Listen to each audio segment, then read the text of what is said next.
वालेकुम my dear students, आप देख रहे हैं दी ट्यूटर्स चैनल और हम पढ़ रहे हैं उर्दू चौरम। और अब तक हमने जो है अल्हम्दुलिल्लाह 12 सबक मुकम्मल कर लिए हैं। और जो सबक 12वां था मैंने उसके आपको मशक़ी सवाल करवा दिए थे। सवाल नंबर 1 जो जिसमें नए अल्फाज थे, ये मैंने आपको जो है टास्क डन करवा दिया था, ये वाला। और आपने क्या समझा जिसके अंदर मैचिंग थी, ये भी मैंने आपको कॉलम मैच कर कर बता दिए थे। उसके बाद हम आ जाते हैं दिए हुए सवालों के जवाब लिखें। ठीक है जी, ये आता है आपका होमवर्क टास्क। इस पे मैं लिख देती हूँ, दिस इज़ योर होमवर्क। आपने ये ख़ुद करना है। क्वेश्चंस को मैं एक दफ़ा पढ़ के आप लोगों के लिए बता देती हूँ। नज़म में बयान करदा कोई सी 5 सफ़ात बयान करें। जो क्वालिटीज़ इस नज़म के अंदर बताई गई हैं अच्छे बच्चे की, वो आपने इसके अंदर जो है वो मेंशन कर देनी है। नज़म में जिन तारीख़ी शख्सियात का ज़िक्र किया गया है वो बताएं। तो इसके अंदर जब हमने नज़म पढ़ी थी तो रुस्तम का ज़िक्र किया गया था, अरस्तूर का ज़िक्र किया गया था, सिकंदर का ज़िक्र किया गया था। तो आप ये लिख सकते हैं, ये मशहूर तारीख़ी शख्सियात हैं। उसके बाद है पढ़ने लिखने के फ़ायदे बताएं। जो पढ़ाई लिखाई के जो फ़ायदे हैं, एजुकेशन के फ़ायदे आप 2-3 जो है बता दीजिएगा। इसके अंदर आखिरी शेर का मफ़हूम लिखें। इसमें है जो आखिरी शेर था उसमें था, मैं लिखता रहूँगा, मैं पढ़ता रहूँगा, तरक्की के ज़ीने पे चढ़ता रहूँगा। तो बच्चा जो है वो कह रहा है कि मैं पढ़ाई लिखाई करता रहूँगा और जिस तरीके से मैं पढ़ता रहूँगा तो मेरी जो है तरक्की के जो ज़ीना है, ज़ीना कहते हैं बेसिकली सीढ़ियाँ जो होती हैं, तरक्की के ज़ीने पे चढ़ता रहूँगा। तो इसको आप अपनी सादा नसर में लिख लीजिएगा। एक अच्छे और कामयाब इंसान में कौन सी खसूसियात होनी चाहिए? एक अच्छा इंसान कैसा होता है? वो बहादुर होता है, दूसरों की इज़्ज़त करने वाला होता है, अज़ीज़ होते हैं उसको माँ बाप और अपने उस्ताद जो होते हैं, भलाई के हर एक काम में उसका जो है की तरफ जाता है, वो बच्चा जो है भलाई का काम कर रहा होता है। तो ये सारी क्वालिटीज़ आप जो है वो इसके अंदर लिख दीजिएगा। एक अच्छे और कामयाब इंसान की पूछी गई हैं तो आप इंसान की लिख दीजिएगा। जो क्वालिटीज़ बच्चे में होंगी ऑब्वियस सी बात है वो एक इंसान के अंदर भी ही होंगी। ठीक है, मूव करते हैं। ये हमारा मशक़ी सवाल नंबर 3 हो गया है। अब हम आ जाते हैं मिलकर करें बात। इसके अंदर जो है वो आपकी डिस्कशन पोर्शन आ गया है। दी हुई तस्वीरों पर बातचीत करें और बताएं कि तस्वीरों में मौजूद लोग किस तरह मुल्क व कौम की खिदमत करते हैं। आ जाते हैं तस्वीर को ज़रा गौर से देख लेते हैं। ये जो पहली वाली तस्वीर दिखाई गई है इसके अंदर ये डॉक्टर है और डॉक्टर क्या कर रहा है? एक बच्चे का चेकअप कर रहा है। तो डॉक्टर जो है वो किस तरीके से खिदमत कर रहे हैं? ज़ाहिर सी बात है, जब हमें कोई बीमारी हो जाती है तो हम डॉक्टर के पास जाते हैं, तो डॉक्टर हमें मेडिसिन वगैरह देते हैं और उसकी मेडिसिन से हमें आराम आ जाता है। तो डॉक्टर इस तरीके से जो है दूसरों की तकलीफ़ों को दूर कर देते हैं। उसके बाद ये आ गई आपकी टीचर जी, ये उर्दू पढ़ा रही हैं। तो टीचर्स जो होते हैं, उस्ताद जो होते हैं, वो बच्चों की पढ़ाई में उनको उनकी बच्चों के जो ख्वाब होते हैं उनको पूरा करने के लिए टीचर जो होती हैं रहनुमाई फ़राहम करते हैं, उन्हें एक अच्छा इंसान बनाते हैं, उन्हें शऊर देते हैं लिखने पढ़ने का।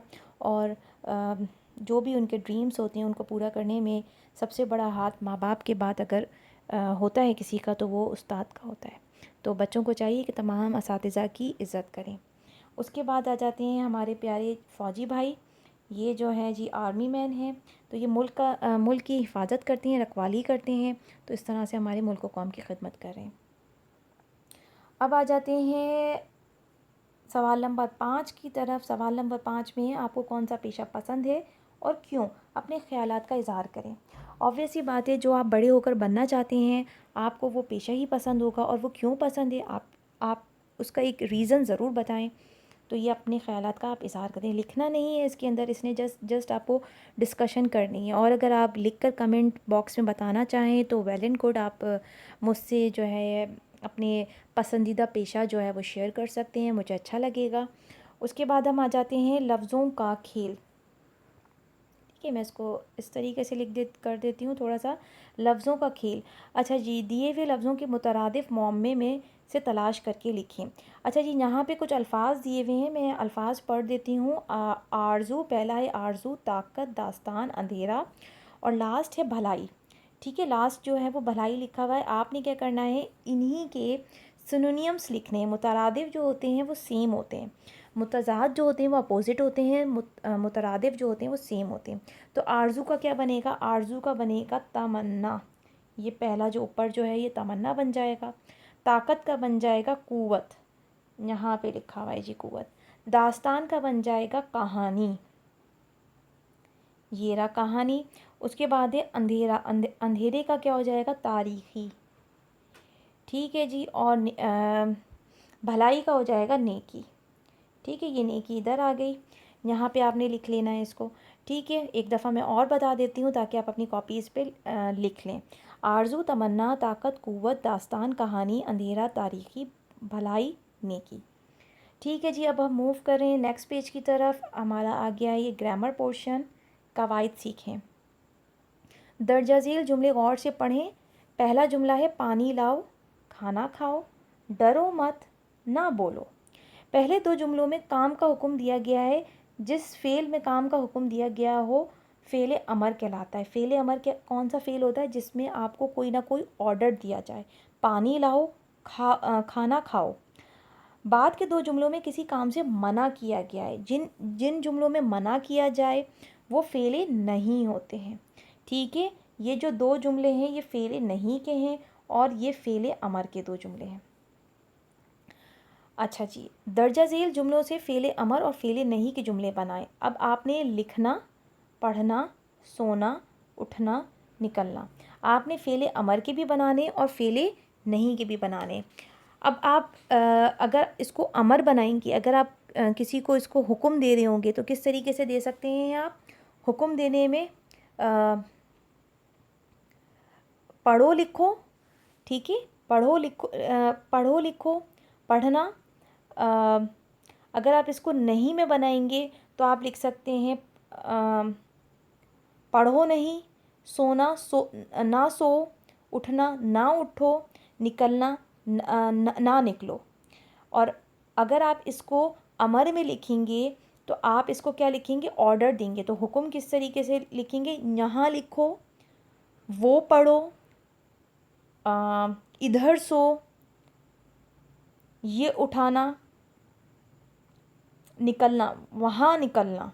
ठीक है, तो आप इसको अपने तौर पे जो है अमर और नहीं दोनों से बना सकते हैं। तो एग्ज़ाम में आपको ये भी मिल सकते हैं और एग्ज़ाम में आपको कोई डिफरेंट भी मिल सकते हैं। अब हम आ जाते हैं पढ़ें।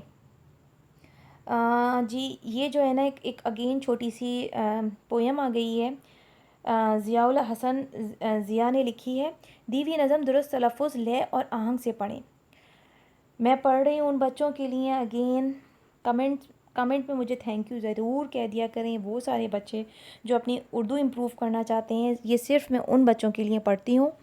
मुझे पता है बाकी सारे बच्चे बहुत अच्छे हैं, ज़हीन हैं, वो ये पढ़ सकते हैं, लेकिन कुछ बच्चों को उस्ताद की ज़बान से सुनना अच्छा लगता है, तो मैं उन बच्चों के लिए पढ़ रही हूँ। हम नौनिहाल सारे धरती के चांद तारे, ये अज़म है हमारा आगे सदा बढ़ेंगे। हम शौक़ से पढ़ेंगे, नफ़रत को हम मिटा के, सबको गले लगा के, आपस में भाई भाई मिलजुल कर सब रहेंगे। हम शौक़ से पढ़ेंगे, काफूर हूँ अंधेरा अंधेरे, पुर नूर हूँ सवेरे, चमके वतन हमारा ऐसे जतन करेंगे। हम शौक़ से पढ़ेंगे। ये मैंने इसकी रीडिंग कर ली है। उसके बाद हम आ जाते हैं नेक्स्ट पेज की तरफ। ये हमारा इस सबक का लास्ट पेज है। कुछ नया लिखें। जो लिखने वाले बच्चे हैं ये उनका पसंद का टॉपिक आ गया है। एक अच्छे तालिब इल्म के मौजू पर 10 से 12 जुमलों का मज़मून लिखना है। आपने 10 से 12 जुमलों का एक मज़मून लिखना है कि एक अच्छे तालिब इल्म में क्या क्वालिटीज़ होनी चाहिए। एक क्वालिटी तो मैंने अभी आपको थोड़ी देर पहले बता दी कि एक अच्छा तालिब इल्म जो है वो उस्ताद की हमेशा इज़्ज़त करता है। इसके अलावा वो मेहनत करता है इल्म हासिल करने के अंदर, और जो भी इल्म हासिल करता है उस पर अमल भी करता है। ठीक है, ये 2-3 जुमले मैंने बता दिए, बाकी आप अपनी क्रिएटिव स्किल से लिख लीजिएगा। उसके बाद है आओ करें काम। मुख्तलिफ़ पेशों के रूप ज़ाहिर कर चंद जुमलों में अपना तारुफ़ करवाएं। यानी कि बच्चे जो हैं वो डिफरेंट अपना पेशा ले लें और उससे रिलेटेड वो कोई भी बात शेयर करें। ये स्कूल में वैसे भी प्रोफेशनल वॉक्स वगैरह में आप लोगों ने पार्टिसिपेट किया होगा, तो आप कुछ ना कुछ बने होंगे और आपने जो है वो उस प्रोफेशन से रिलेटेड कोई ना कोई जुमले बोले होंगे, तो ये आप एक्टिविटी कर सकते हैं।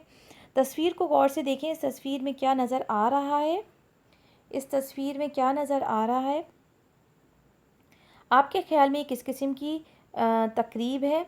अगर आप इस तकरीब में शामिल होते तो आप क्या करते। ये तस्वीर मैं थोड़ा सा जूम करके आपको दिखा देती हूँ ताकि आपको ये समझ में आ जाए। यहाँ पे जो सबसे मज़े की चीज़ है वो सारी जो है ना बुक्स ही बुक्स नज़र आ रही हैं। ठीक है, तो ये किसी बुक मेले की तस्वीर है। सवाल मैं तीनों दोबारा रिपीट कर देती हूँ। इस तस्वीर में क्या नज़र आ रहा है? आपके ख़्याल में ये किस किस्म की तकरीब है? अगर आप इस तकरीब में शामिल होते तो आप क्या करते? ज़ाहिर सी बात है, आप बुक्स ख़रीदते और अच्छी और जो है ना बुक्स आप पढ़ते और दोस्तों को भी शेयर करते। यहाँ पे जो है हमारे चैप्टर का इख्तिताम हो गया है। अल्हम्दुलिल्लाह हमने 12 जो हैं चैप्टर्स कंप्लीट कर लिए हैं उर्दू के। अब हम जो है ना चैप्टर नंबर 13 पढ़ेंगे, और चैप्टर नंबर 13 बहुत इंटरेस्टिंग है। ज़ेबा के पड़ोसी उस चैप्टर का नाम है। अगर आपको अब तक 12 चैप्टर में कोई चीज़ नहीं समझ में आई हो तो कमेंट में मुझसे पूछ लीजिएगा। मुझसे मैसेज करके जो भी आप बात पूछना चाहेंगे मैं आपको जो है जवाब देने की कोशिश करूँगी। इसी तरह मेहनत से पढ़ते रहें। अपना बहुत सारा ख्याल रखिएगा। अल्लाह हाफ़िज़।